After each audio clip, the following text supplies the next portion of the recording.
Okay, you are one exciting woman. You had so much energy. I was so excited to talk with you, and I'm like, heck yeah, let's get this going. So, girl, all yours. The floor is yours. Show us what you got. Thank you. Well, thank you to you. Thank you to Jen. Thank you to everybody for setting this up. And thanks for everyone for coming. I'm going to do my very best to give you as much value as possible. I do talk 100 miles a minute. I'm going to try to balance that to give you the value, but also so you can understand what I'm saying. How long do I have? 40 minutes or less or more? Who's asking that question? What was that? Yeah, 40 Oh, yeah. minutes. 40 minutes. 40 minutes. Everybody, get in this room. Perfect. Oh my guys. Well, thank you so much for having me. I'm going to give you a little kind of bio on how I got here, and I will highlight a few key things along the way about kind of my journey and what we've built so that you can get a sense, because I want to have I think the biggest thing is like I just want to be able to help you where you are. So I'll have like room for questions at the end. So I'll try to go through all my stuff. Um I have like a lot of official classes, but recently I just decided I want to talk about what is important in the moment, what you guys are dealing with right now. So I'm going to talk about some myths that I have sort of seen throughout the industry, and I want to challenge them. And I am here for all, I'm in the Washington, D.C. area. So we're used to debating. That's what we do. We do it for fun. Probably like you guys go out to visit like beautiful lakes and trees. We just debate politics. Like that's our thing. So that would be my joy. If you have any grievances to air regarding the myths, or if you want to talk through anything, let me know. But I will kind of go through. So I'm actually in the Houston, in a Houston. I think there's a few Houston Market Center right now. They just allowed me to come teach, which was so sweet. So I'm delighted to be here with you guys. I started, I guess, so my dad was in the Army. I moved around a lot, mostly throughout Europe when I was a kid. When I was 14, I moved back to the United States, to the East Coast. And, I think a lot of that really trained me to be a real estate agent. Like probably a lot of people on here, I never imagined myself becoming a real estate agent or owning a business. My dad, of course, was in the Army for 22 years. He was very servant oriented. And so was my mom. My mom was always like volunteer of the year wherever we went, because back in the day, and I'm dating myself, but hopefully I'm in good company, there was no internet. So like you couldn't have like a virtual job. Now my entire staff is made up of Army spouses stationed throughout the country. Even my director of operations lives here in Houston while we are in Washington, D.C. So, all right. So let's see, moved around a bunch and moved back to the States. I got a degree in political science. I knew I wanted to work in nonprofit, so that's what I did. And my husband joined the Air Force, so we moved around a little bit more, came back to the DC metro area, and I'd been laid off a few times already. It was like during the recession, 2009-ish time frame. So a lot of like the first thing that tends to go when you go into recession are nonprofit jobs. So I thought, what's useful now? We were in two wars at that time, Afghanistan and Iraq, and I thought, I don't want to join the military. What I did was I went and got a master's degree in international, what was it? I got a master's in national security policy. So I wanted to be an interrogator. And the same week that I graduated with an additional $50,000 in student loan debt, I lost my job. My third nonprofit job. So I had to come up with something because I had to pay those bills. So I ended up, my husband suggested real estate. So I went in and went to the most prominent firm in Washington, D.C., and learned that it wasn't like, oh, are you interviewing me? It was like both, right? We interview each other. So that was new for me. And behind me, while I was sitting there at this desk in front of like the biggest OG in DC real estate, there's like all these books piled behind me covered in dust. And she's like, if you want to buy one of those for 20 bucks, that'll be good to like help you figure out your business plan. I didn't even know I needed a business plan. So the book was called Up and Running in 30 Days by Carla Cross. If you've read it, I don't know, it was amazing. It was kind of like Gary's Red Book, and she actually mentions Gary in there. But I took that book, and you guys will laugh if you're Kellerized. I wrote like a 40-page business plan from that. And I went to Coldwell after that, and I'm like, it was like bound, like I printed it, bound up. I was so proud of myself. And then I go to Keller Williams, and they're like, oh, honey, here's our 1-page business plan. Like, oh my God. So I knew that was the right place for me, because when they started talking about I to P, and it was just like learning based, I just absolutely loved it. So that was about 3 years in, I got to Keller Williams. Um, I didn't know that you could cold call or buy leads. I didn't know that until I got to Keller Williams, that there were like these systems. So I had started out just like trying to show my friends that I was the expert and that I could be trusted. And I did that with a lot of social media. I was writing blogs at the time. Um, I would go to every single event I could. I don't like baby showers. I went to every baby shower, everything. I was supporting my friends, right? And one time, I guess it was about 5 years in, I was invited to Baltimore, which is about an hour north of me, to a women's empowerment event by this girl who I ran track with in high school. Her husband was from Cameroon in Africa. And they had been serving the homeless in Baltimore for many years, feeding, clothing. And it was their dream to build a shower truck for the homeless, because at that time, Baltimore was not even set up. Like it's still kind of a disaster, but they were not set up to even provide this basic level of service to the 3,000 to 4,000 people who live on the streets of Baltimore. And I said, oh my God, like I'm kind of having a sort of consistent level of business. At that time, I was probably selling, I don't know, 25, 30 homes. It felt like a lot to me. I mean, I only had to sell 4 or 5 homes to make the same amount I was making in the nonprofit world. You kind of take an oath of poverty, which I think is terrible. But anyway, so I said I would love to be a part of that. And so every single buyer appointment, seller appointment I walked into, I said, we're going to take great care of you, and we're going to build a shower truck for the homeless. And everyone thought that was like the coolest idea. We were able to be really transparent along the way. Like we got the trailer, we got the truck to pull it. So we really told the story. And oh my God, I wasn't even prepared when the shower truck was built for how powerful that would be, to have, hundreds of people line up. And you all can just imagine, one would have to imagine, if you haven't experienced it. I wasn't ready for it, but people lining up who, when you have nothing, you don't have a home, you don't have a bed, the only thing you have left is how you look and how you smell. And most people are ignored, right? No matter what your belief system tells you, how many of us will just step over a homeless person or like look the other way? We don't honor people's dignity.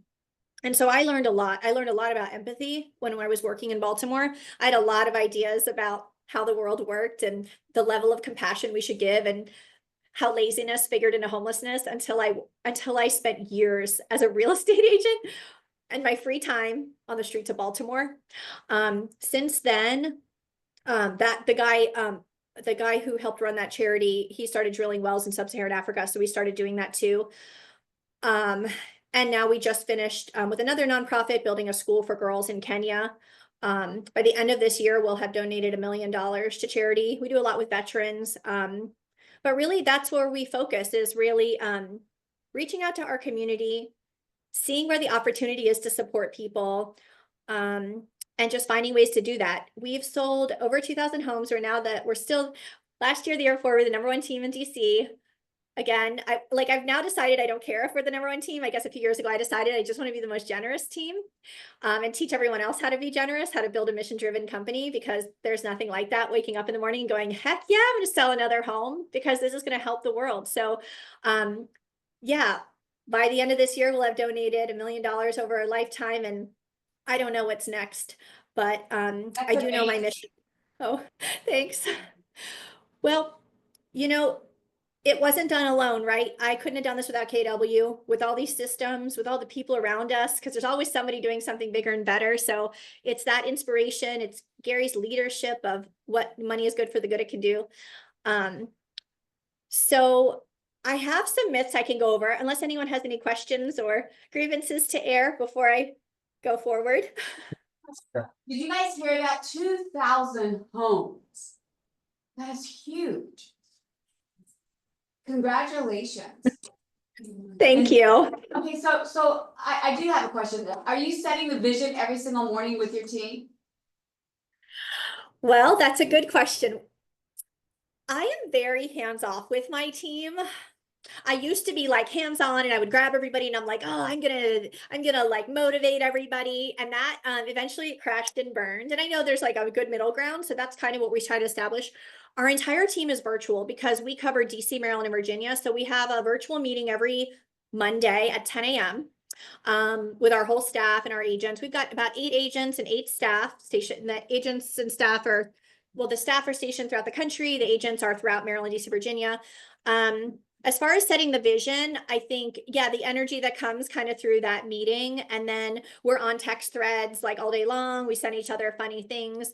And I think when people get on like that for that initial training, I don't care if someone comes on our team and they've sold like 100 homes already, which has happened before. I'm like, this is what we're about. Like, we want to take great care of people, and we want to make the world a better place. So people come to us for those reasons. It really helps to set us apart, not just to get clients, but also for that. So I think setting the vision, I'm posting on Facebook constantly, kind of like what our team is about. And our team, we all kind of steal, like, I'm like, take everything I post and you repost it as your own. So I think they're getting it kind of through that, and then just regular conversations with me.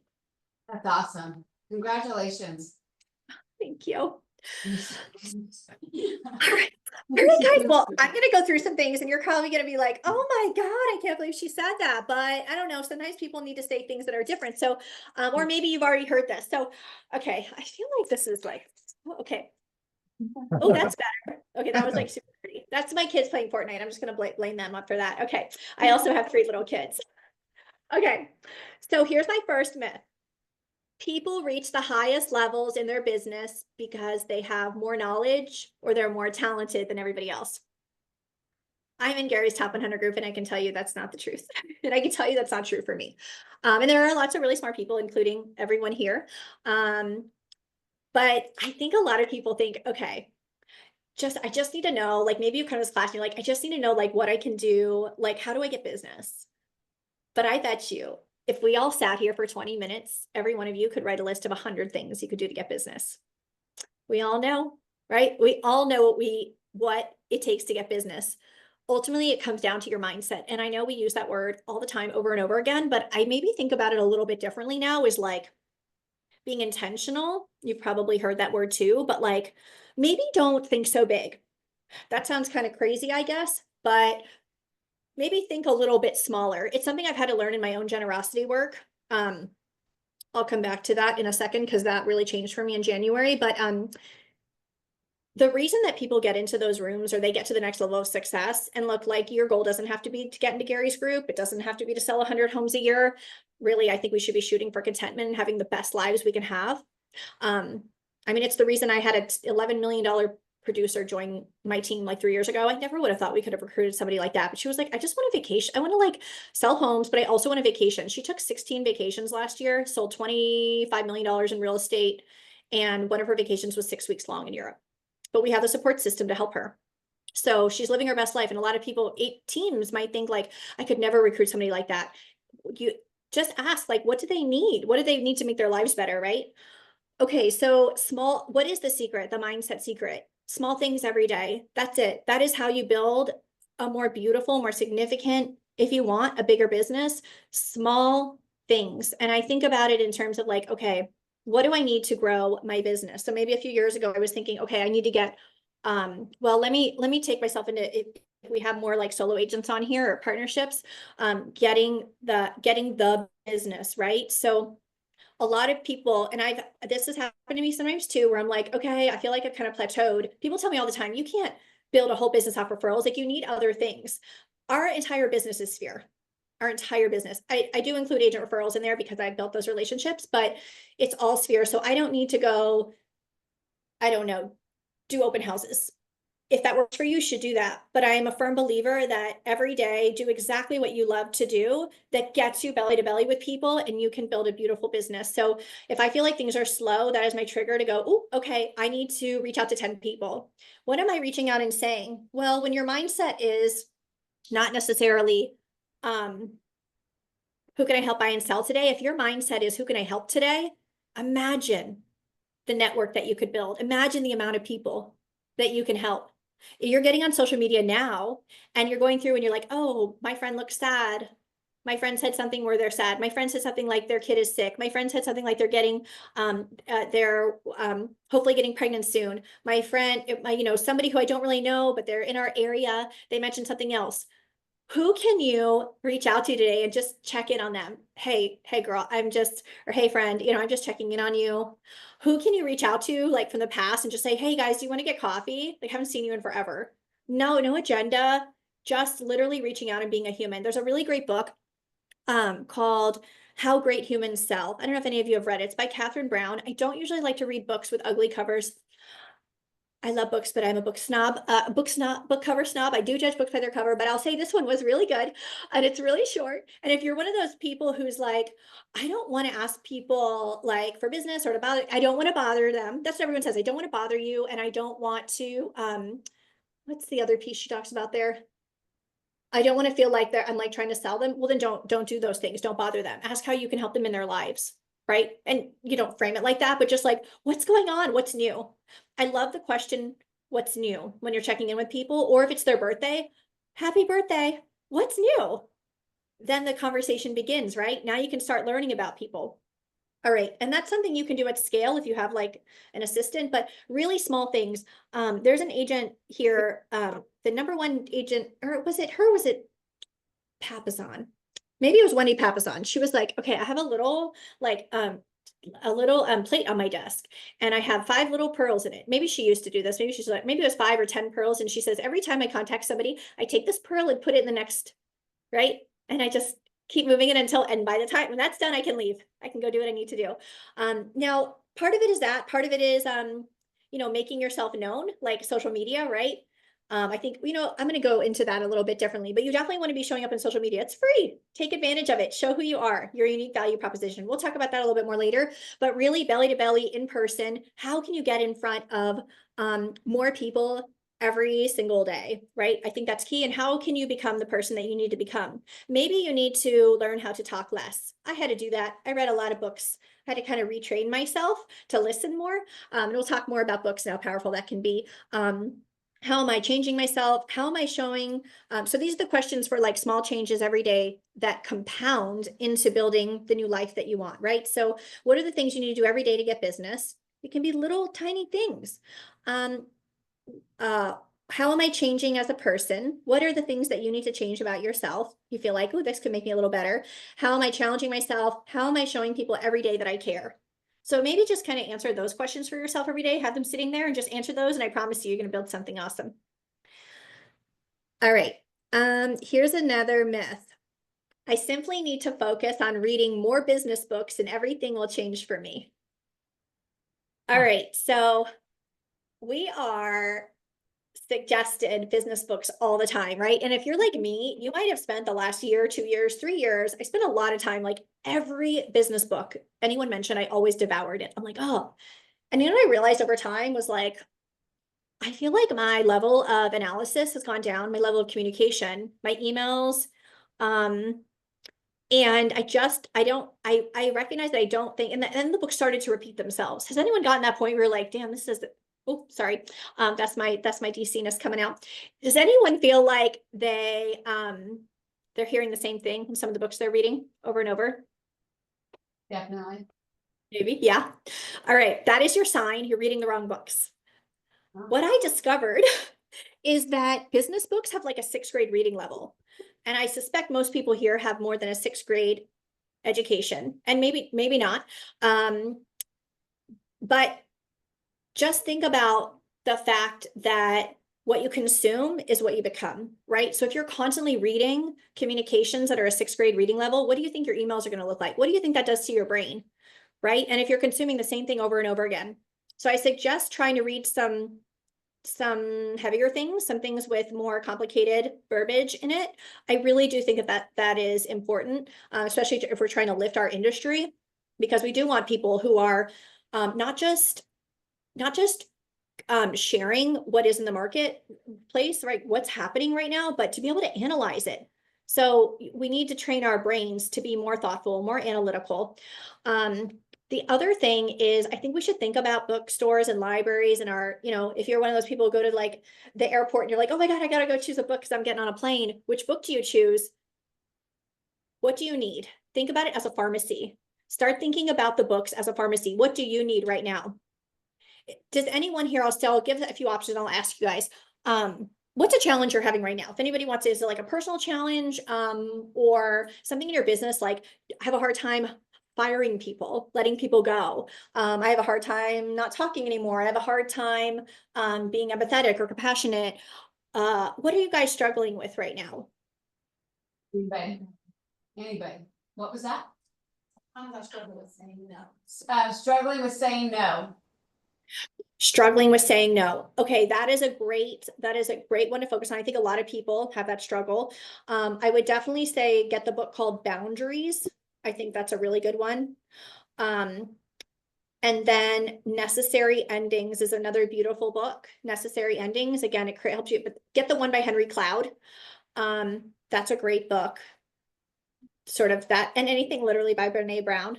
But yeah, those are great books.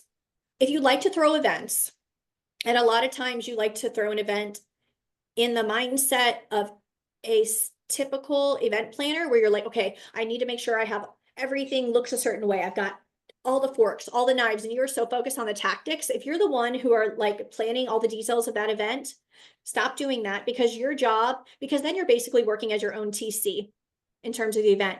Your job is to be able to walk into the best event would be if you walked into that place and you just got to talk to everybody, right? You made deep, meaningful connections. And guess what? Inviting every single past client to an event is probably not going to be the most powerful event. You probably want to protect those spaces and narrow down and be more intentional about how you invite. Maybe you're only inviting every person who sent you business last year. It's like 25 or 30 people. And I bet you what you will find is those people have so much alignment and they will be so honored you put them in a room together, and they'll start connecting and you'll get even more business. Okay, what's the book? Here's the pharmacy. It's called The Art of Gathering. Has anyone ever heard of The Art of Gathering? Yes, there's Okay. something that read it. Yeah, good. Cool. Did that person like that book? Or Yes, she just said it, right. Mhm. and it does have a beautiful cover too, in case that matters to anyone else. The other kind of books I really like reading are like memoirs, books on history. There's just so much to know, and I think as our worlds become sort of more diverse, like where we're living, right? People are moving a lot more in and out of the area. As you age and you encounter people at different ages, right? Like maybe, so I'm 43. Maybe you're like, oh my God, like these kids in college look like they're 13 years old. Why, how are they allowed to be out here, like acting like adults? Why are they drinking? And like those are people who are going to be first time home buyers. You don't even know that world anymore, right? Or maybe you are in your 40s and you don't spend a lot of time with people in their 60s or their 70s or their 80s. So you don't know what it's like to have dementia, right? So if we can spend time learning about what these human experiences, what they are like if you're not spending time with those people, read some books on what that's like, because then when you enter those spaces, you're going to come in very differently, right? It's going to be a much more meaningful conversation. You're going to have this knowledge that other people walking in just won't have, and you'll be able to make a deeper connection. The other thing that starts to happen, I think, when you're doing kind of volunteer work, going out into the community, and or you're reading books like this, is you start to notice people more. Your heart starts to open up, the empathy starts to come in, and that is like the secret behind building a big relationship-based business, if that's something you're looking for. Because if you from the beginning start to care about that person, and you're like really actually looking in their eyes and like trying to understand where they are coming from, it doesn't feel transactional. Not only are you more likely to get the business, but you're more likely for this to be a referral partner who will help you to build a more sustainable business, right? Otherwise, you're just, okay, it was great to meet you. You know them very surface level. You close the door, and now you're starting over to go hunt for people instead of having those people continuing to hunt for you and refer. Does anyone have any questions before I go on? Yes, name the book again. A few of the books you've mentioned, or Irma, do you know which one that was? The first How book. Good Humans Sell was the first. How a good human self. How Good Humans Sell. Okay, And the second one was The Art of Gathering. The Art of Gathering. Good note takers. Necessary Endings by Henry Cloud. That's another great one. Yeah. If you talk too much, there's a book called Just Listen You guys have probably read Never Split the Difference by Chris Voss. That's another one to remind ourselves to listen more and how to be an active listener. I have my Goodreads. If anyone's on Goodreads, you can you can find me on there too. All right, so let me go through a few more things. I suck at hiring, or I hate hiring. Anyone feel that to their core? Maybe just me. Okay. Again, this I think comes down to mindset. And I think a lot of times agents just don't do this. I don't want to say they do it wrong, but they could do it better. I certainly realized that I could do it better. What I have learned in hiring along the way, and now I have a staff that they've pretty much all been there for like 10, anywhere between 6 and 10 years. The executive Wow. assistant, yeah, I will say the executive assistant role took me 3 times to get right. I crashed and burned multiple times. That was all on me. I wasn't ready to lead. But now I have somebody who's been with me for like 4 or 5 years, and she's amazing. She leads a totally different life than I do. She's in West Virginia. She likes to call herself a hillbilly. And we are really good friends. And she thinks that, you know, we live very different lives. Let's just say that. She doesn't like to say the word charcuterie because she can't say it. And she tells me words I've never heard before. So we just learn from each other. And I read a book on Appalachia. There's a really great book on Appalachia called Appalachian Reckoning. If you haven't read it, it is amazing. Okay. And the writing is really great. Okay. So hiring. What I learned was that most people who work in real estate teams, the staff, tend to be women. Have you guys found that? Tend to be Overwhelmingly? It's What's that? Yeah, no, I agree. Okay, so When we can multitask. I'm just messing with you. Go ahead. yeah, multitask tend to be kind of the S personality type, the nurturing, can manage many things at once. So, but what tends to happen is when we're going out to hunt for someone, we put up this job ad that's like, we want a transaction coordinator, we want someone to manage a database. We're using all this industry speak. And not only can that be quite scary to people who have never done this work before, but it's scary sometimes if it feels like you may not understand it. That's the first thing a lot of people think. And like, okay, well, maybe if I don't get this. The other thing is when men apply for jobs, you guys may have heard this, but they did a study and found that a man only needs to have done or feel comfortable with about 50% of the work tasks in order to apply. A woman needs to be comfortable with about 80%. So keep that in mind. If you're saying those things, yeah, isn't that funny? That's crazy. So knowing that, and you're talking about S personalities most of the time, who are already like steadiness is important for them, everything in order, they would feel fraudulent sometimes applying for something like this. And I'm telling you, if you are writing up your job ads like that, you are missing out on exceptional people. I'm able to usually hire a staff person within about 2 weeks based on the ad that I post and just knowing like the process. I use the KPI. So I'll give you a really quick high level of how I hire really great staff really, really quickly. So, and the other thing is, the suck at hiring, sometimes we put ourselves in a box. We're like, I need to have a full-time person who has real estate experience. No, you don't. You can like, if you're like, I just don't know if I can do a 40-hour week person. Well, then don't look for somebody who wants to work 10 hours a week or 5 hours a week, right? And see if you can grow together, or hire another person who can work 10 hours. That's how we build our whole team, just like that. They all started out with just a few hours. That way we could like test things out.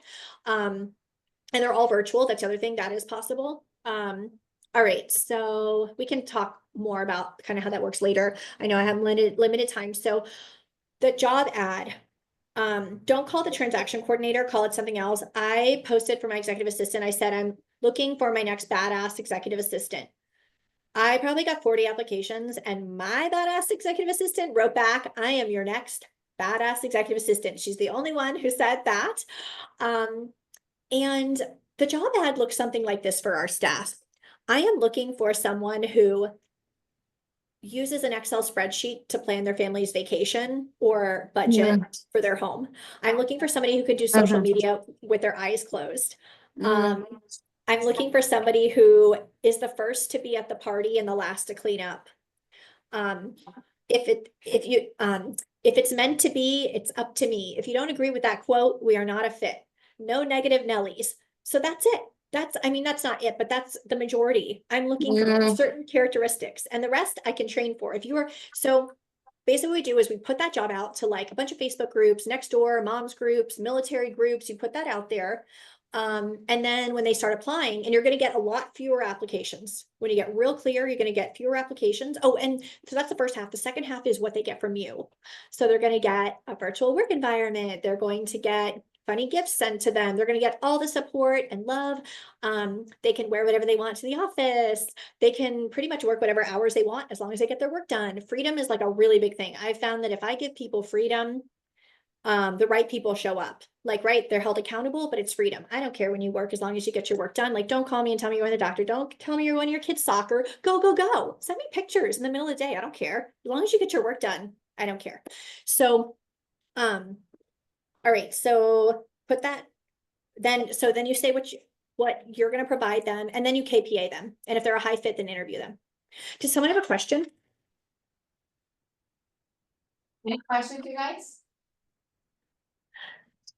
Not yet. Yeah. Cool. Okay, so another myth. I am getting the most from my social media, but are you? And honestly, I have to always challenge myself because we always got to be kind of like staying ahead, right?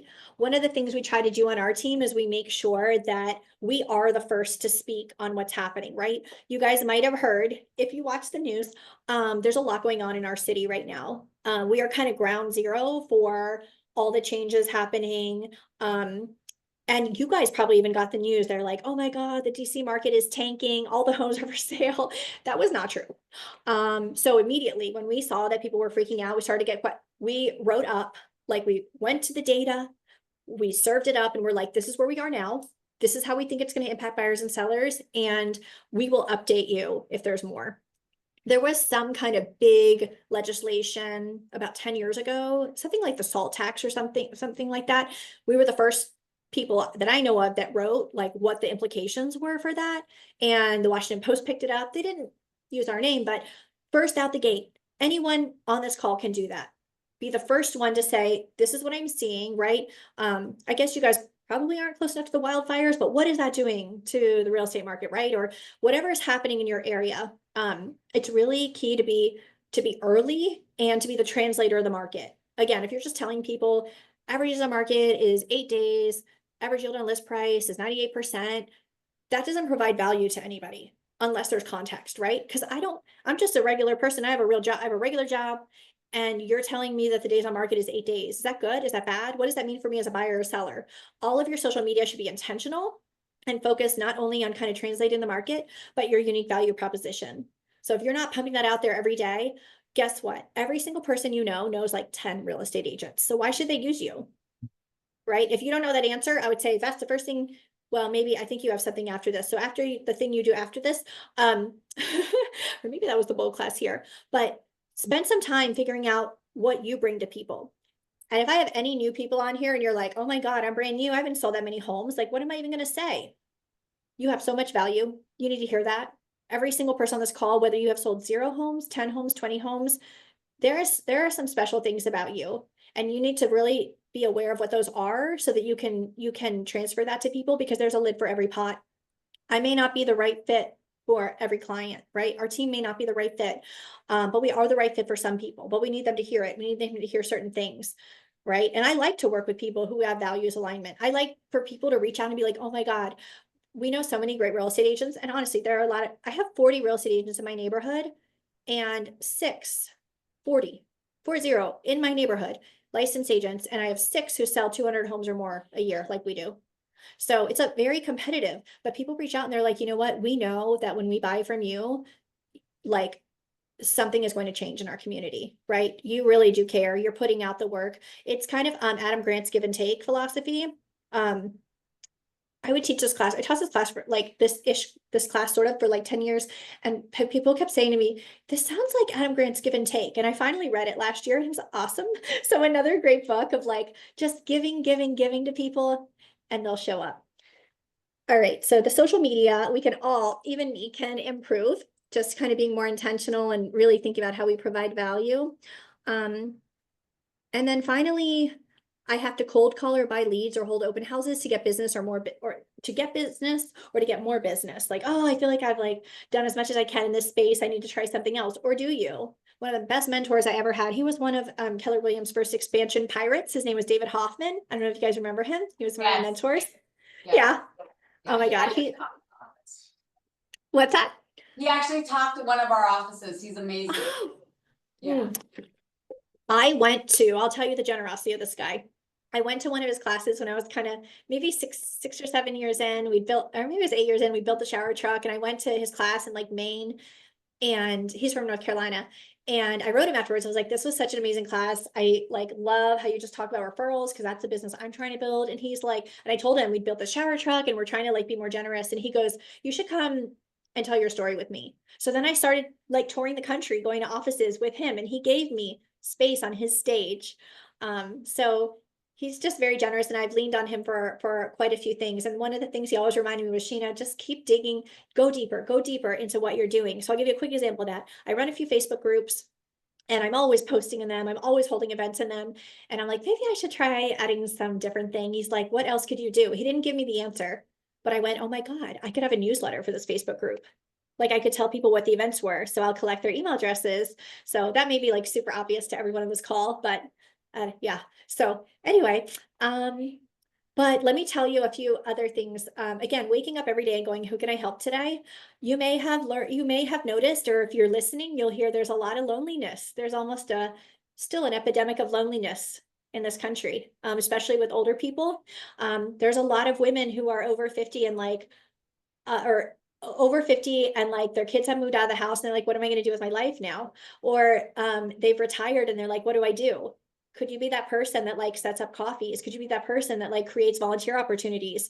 If you're a guy, let me tell you, very few men ever show up for volunteer events. It's if you do volunteering, you know, it's almost always women. Why is that? Part of it is the nonprofits they're not understanding how to get men.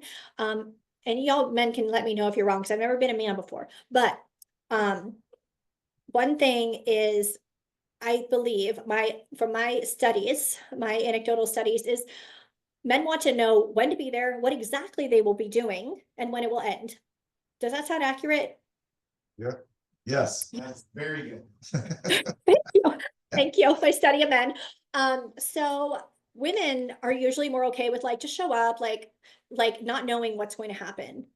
And like, that's just kind of how it is sometimes in the nonprofit world. Like, please just come and we'll figure out what you're going to do.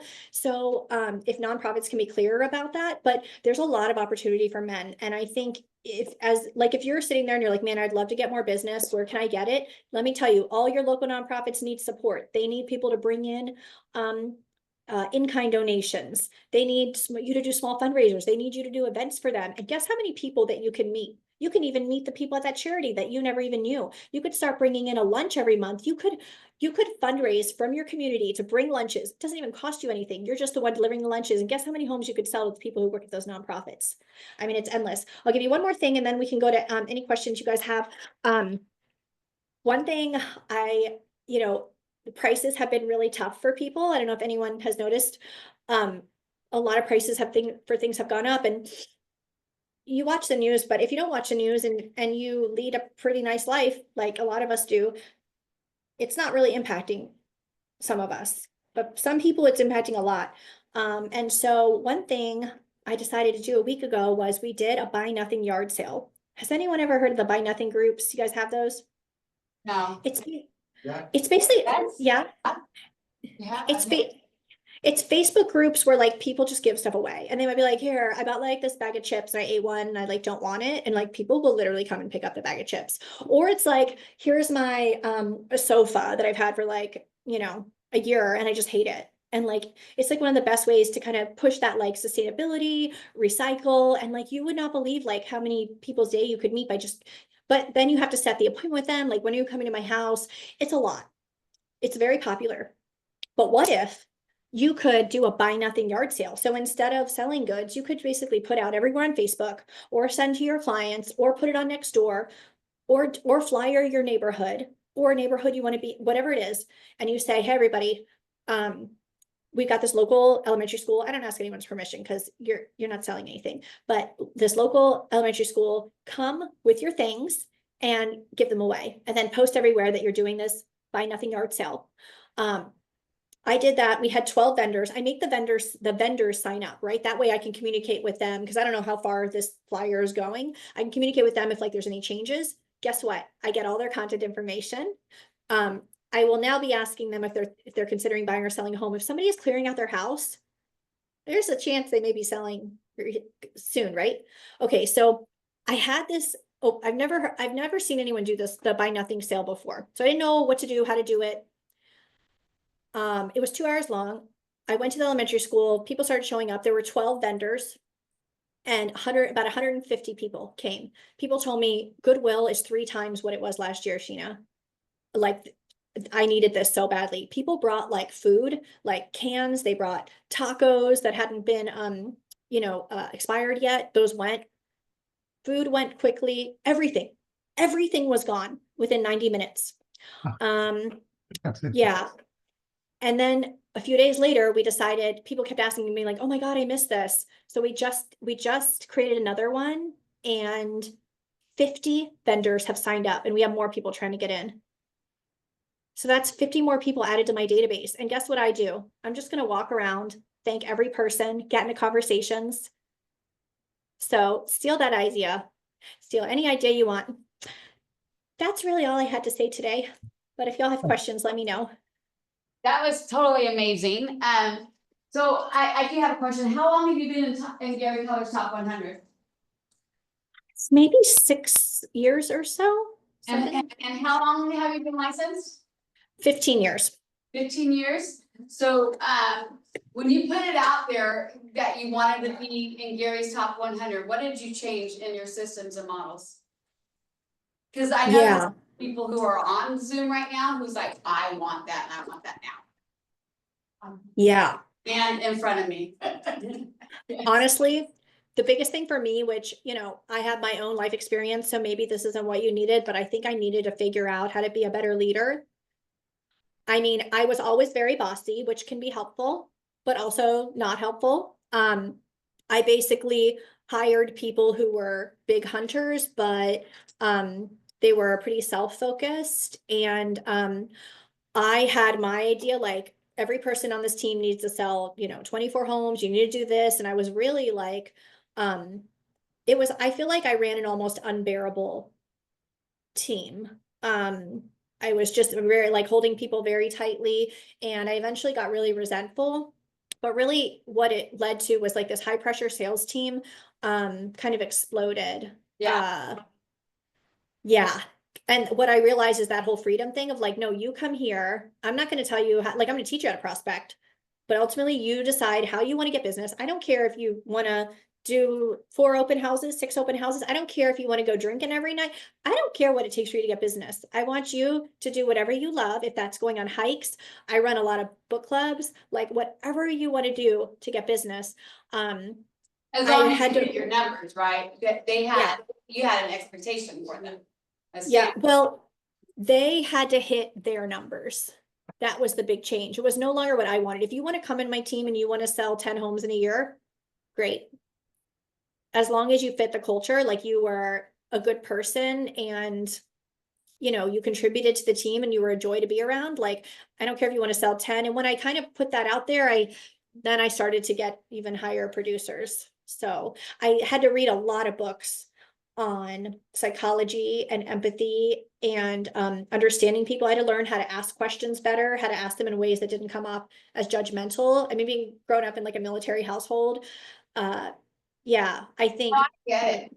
I get you're high deep and you had to change your, you're talking to one. So yeah. So I totally get it. Anybody have any questions for her? Anybody? You guys ready to go make what? I'm trying to remember what your flyer said. So yes, so ready to rock and roll. We appreciate you. We cannot wait to get you back on stage with Gary Clark. Yes. Hang on, we do have a question here. What is your Instagram? What is your Instagram account? Thanks. It's selling_DC. I don't know how that was available. Yeah. I'm much more on Facebook. So find me on Facebook by my name because I'm much more active on there. I'm 43, you guys. I'm not Instagramming that well. Is your Facebook, is it the Sheena's? Yeah. Yeah, her name. Yeah, it's your name on Facebook, right?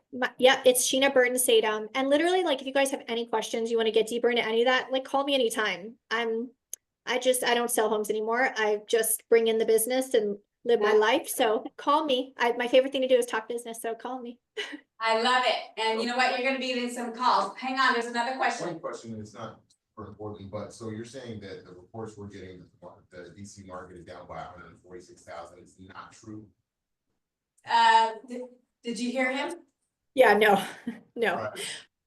I figured it was too soon, but. Right. Yeah, you're smart. A lot of people are like, oh my God, like people don't lose their jobs and just go sell their house automatically. Like that's Yeah. people have lives. Like they can't, they're not just gonna throw everything away. Okay, so January, we sold double the amount we've ever sold. That was so crazy. And February is usually slower where we are. In March, so it was kind of slow the last few weeks because the firings are, I mean, it's intense. It's not even so much the people getting fired, although like Friday we closed a house, we were the seller. The buyer agent called and they were like, hey, thanks, it was a great transaction. And my client actually just lost his job along with everybody in his department. So it's Wow. like, yeah, and it's like because it's such a like 40% of our economy is federal based. The goal was 10% cut. That's what he wanted. But it's basically like the emotional uncertainty. So people are kind of sitting still. But last few weeks have been like this last 2 weeks, like we've seen a lot of action. So and I don't want to like say that way, like, oh yes, real estate's doing well, because there's a lot of like kind of pain in our area, to be honest. Like people are so scared and people are losing their livelihoods, but we're not crashing. So tell everyone. Yes, that's very good news. Very, very good news. All right, anything else, you guys? I don't want to take too much more of your time. All right, so we do know how to get a hold of you, so we will be getting a hold of you. And good luck. Awesome. You okay? Thank you. Thanks for the opportunity, you guys. Have a wonderful day. Appreciate Thank you you. so much. We Thanks. appreciate you. Bye. Awesome. Thanks. All right, you guys, go out there and kill it and be the best version of you that you can be. Thank you, everyone. All right. Yeah, you love her? Bring her back. I love her, Oh, right? energy is crazy. That brain is incredible. I know. Right, right? So when I do it, I was just telling, I was like, that is one of the most intense people I've seen. I mean, she was like, quoting Yeah. 17,000 different books. in the Yeah. office. I was like, that was amazing. Well, today you're gonna think, Right. I You guys, I was. was like, I can see how she got to. And I was like, She's a video. oh my God, I have to start hyperventilating, because you're talking so fast, and I can talk She fast. makes me look. You know,